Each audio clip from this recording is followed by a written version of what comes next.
अरे एक ही समाज है जो बीजेपी के खिलाफ वोट दे रहा है, उसका नाम मुसलमान है। बाकी के सब समाज हैं, उनकी अक्सरियत, उनकी मेजॉरिटी बीजेपी को वोट डाल रही है, मगर हमारे गले में सांप डाल दिया गया कि नहीं, तुम बीजेपी को रोको। अरे बताओ, तुमने हरियाणा में क्यों नहीं रोके बीजेपी को? बताओ, दिल्ली में एक भी क्यों नहीं जीता तुम्हारा? तुमने तो मुसलमान को टिकट देना तो दूर की बात, तुम बीजेपी को नहीं रोक पाए। अरे बताओ, हरियाणा कैसे जीत गई बीजेपी?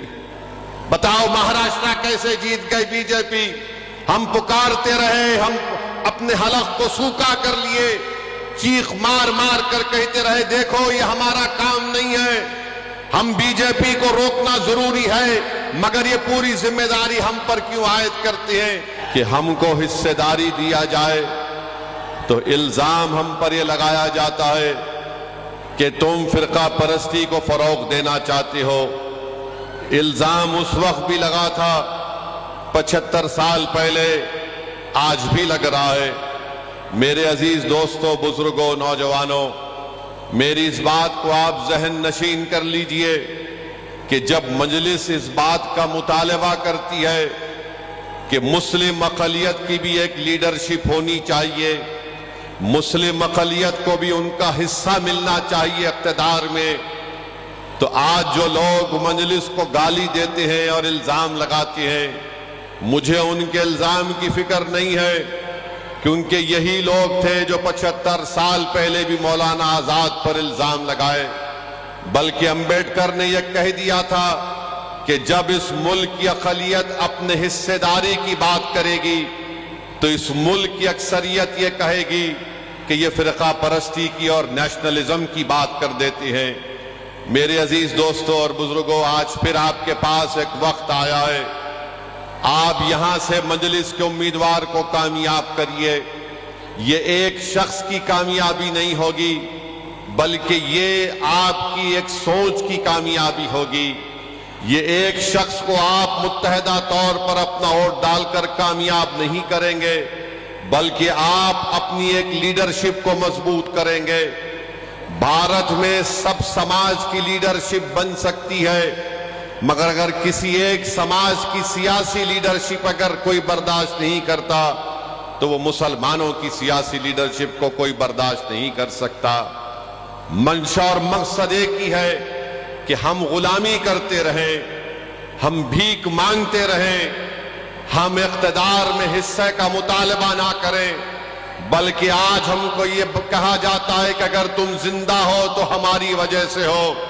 मगर बताइए मेरे अजीज दोस्तों और बुजुर्गों, हम कब तक घुट घुट कर, हम कब तक डर डर कर जिंदगी गुजारेंगे?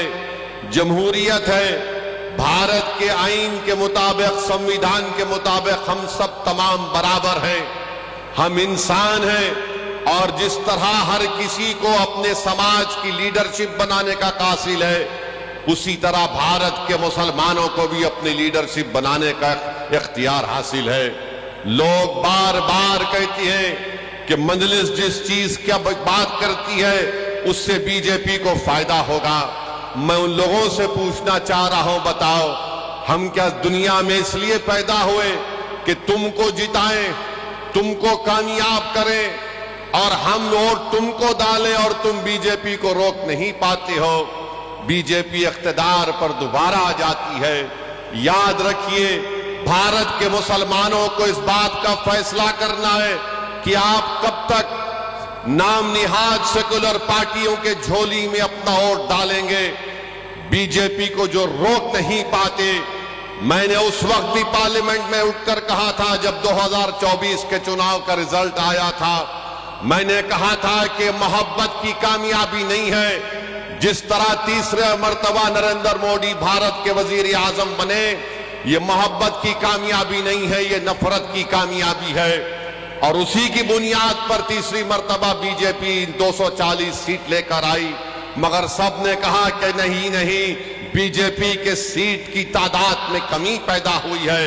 याद रखिए, अगर आप फिर से इसका शिकार होंगे, नहीं नहीं हमको बीजेपी को रोकना है, यकीनन रोकना है, मगर रोकने का मतलब यह नहीं है कि तुम अपने बच्चों को जो 5 साल से जेल में सड़ रहे हैं, जिनका नाम वो लेना नहीं चाहते, आप उन्हीं को वोट देंगे?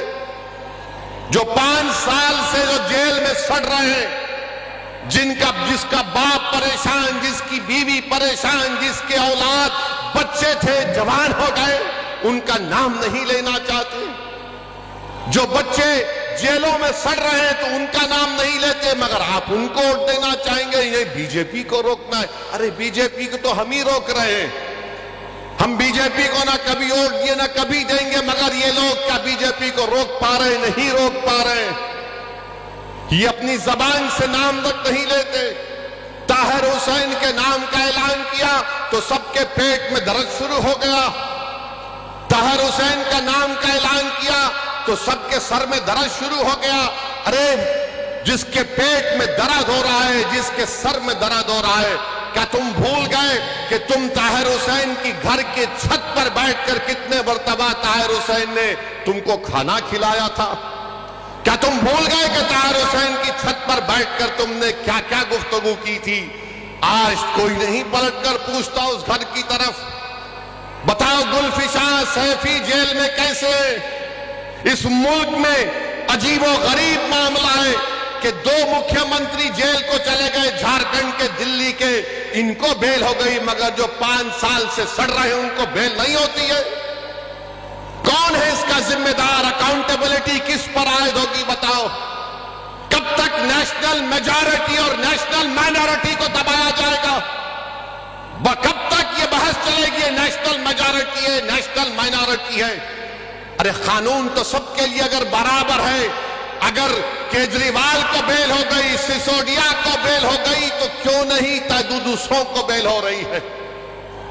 सब पर भी वही ग्रीवियस ऑफेंसेस है, मगर तुमको बेल हो सकती है और जो बच्चे जेलों में सड़ रहे हैं उनको बेल क्यों नहीं हो सकती? बताओ। मेरे अजीज दोस्तों और बुजुर्गों, यही नाइंसाफी है। अगर आज आप मुस्तफाबाद से अपनी आवाज को बुलंद करना चाहते हैं, अगर आप इस नाइंसाफी को खत्म करना चाहते हैं, तो मुत्तहिदा तौर पर अपने वोट का इस्तेमाल करिए। मैं जिम्मेदारी के साथ मुस्तफाबाद में खड़े होकर आप तमाम बुजुर्गों, नौजवानों और हमारी माँ और बहनों से अर्ज करने आया हूं, यहां से अगर आप बीजेपी की कामयाबी को रोकना चाहते हैं तो आपको मजलिस इत्तेहादुल मुस्लिमीन के उम्मीदवार के हक में मुत्तहिदा अपने वोट का इस्तेमाल करना पड़ेगा।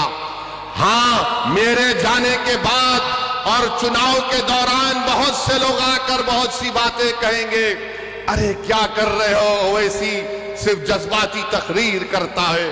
अरे जज्बाती तकरीर अगर तुम नहीं कर सकते तो इसमें मेरा क्या गलती है? मेरी क्या गलती है?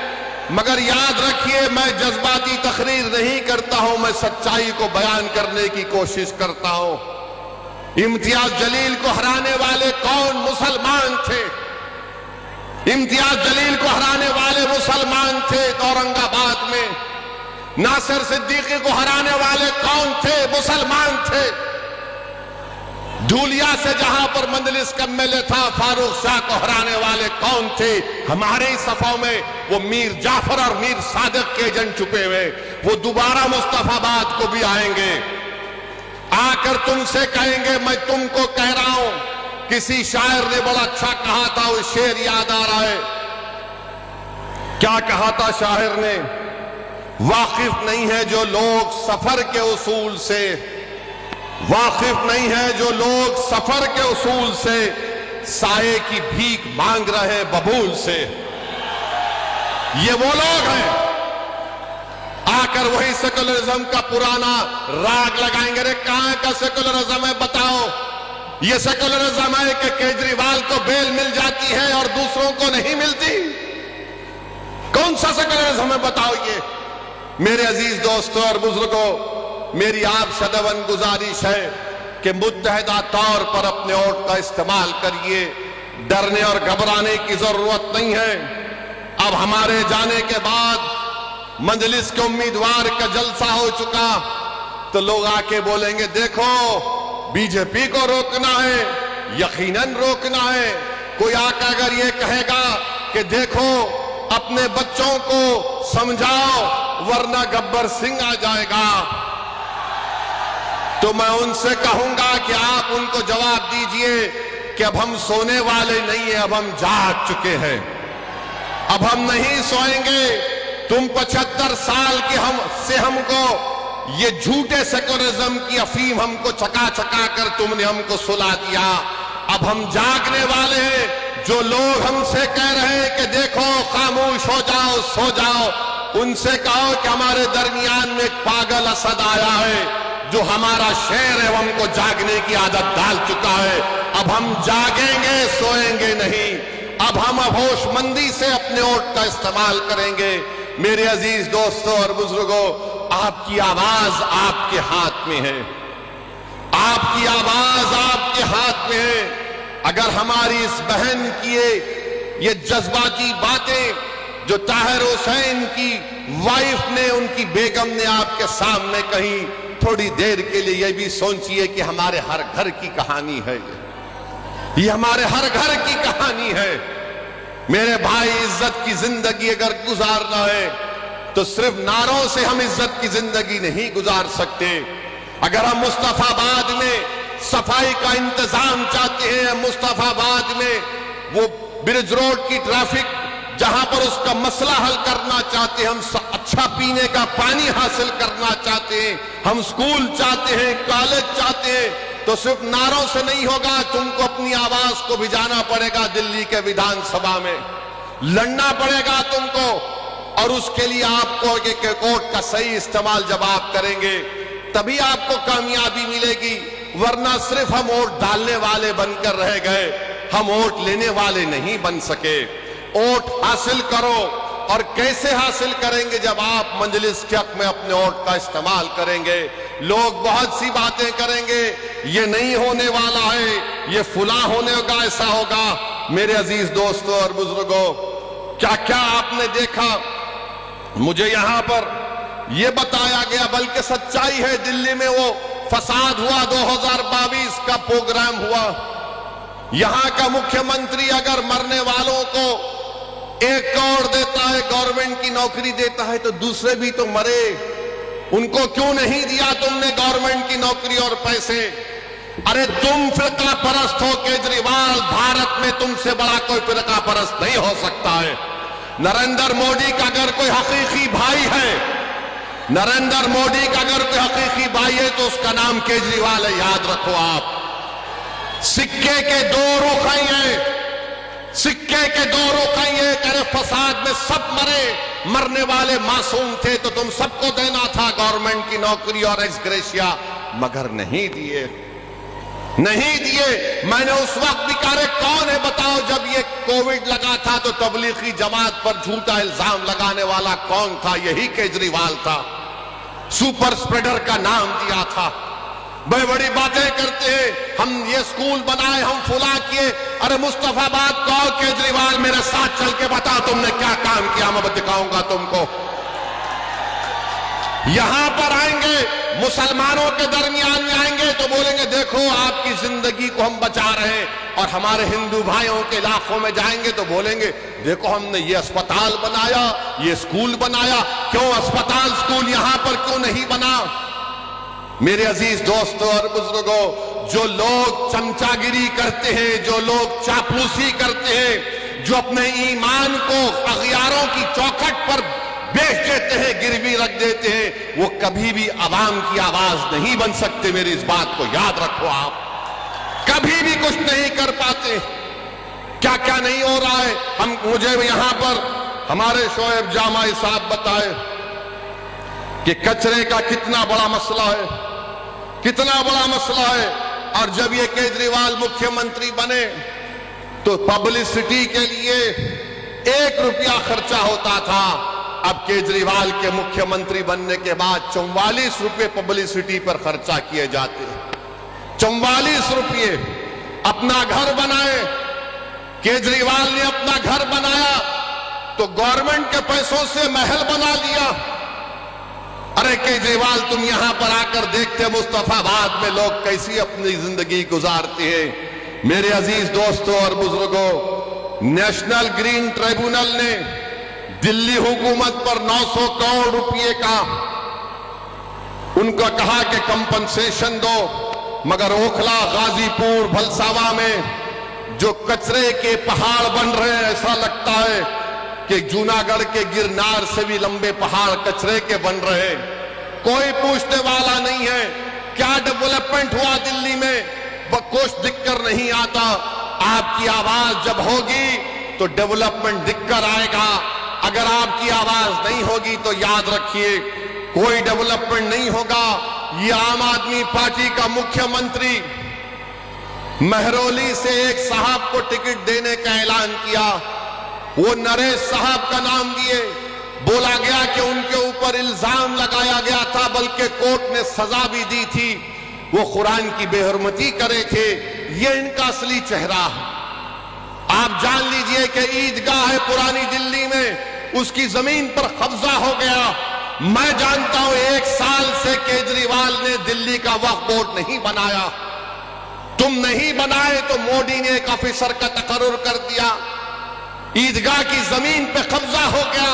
क्यों नहीं बनाया तुमने 1 साल से दिल्ली का वक्फ बोर्ड? किसने रोका था तुमको? मगर नहीं बनाया इसलिए ताकि कब्जे हो जाए, ताकि कोई कुछ कर ले।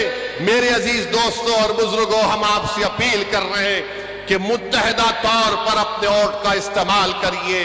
अगर आप फिर उसी चक्कर में फंस जाएंगे कि नहीं नहीं कुछ हो जाएगा, अरे अब क्या बचा है मुझे बताओ, अब क्या बचा है तुम्हारे पास? अब तो यहां से उठने की बात आपको हमको करना है। भारत के वजीर आजम कहते हैं कि वक्फ संविधान में वक्फ नहीं है। प्रधानमंत्री के पास यकीनन एंटायर पॉलिटिकल साइंस की एमए की डिग्री है, मगर नरेंद्र मोदी ने संविधान को पढ़ा नहीं कभी भी। अगर पढ़े होते तो आर्टिकल 26 को जब पढ़ते तो उनको मालूम हो जाता आर्टिकल 26 में वक्फ है। प्रधानमंत्री बोलते हैं यूसीसी को लागू करेंगे। अरे प्रधानमंत्री, हिंदू अनडिवाइडेड फैमिली के टैक्स रिबेट तुम खत्म करो, लव जिहाद के कानून तुम बनाते हो, कोई अपना मजहब तब्दील नहीं कर सकता।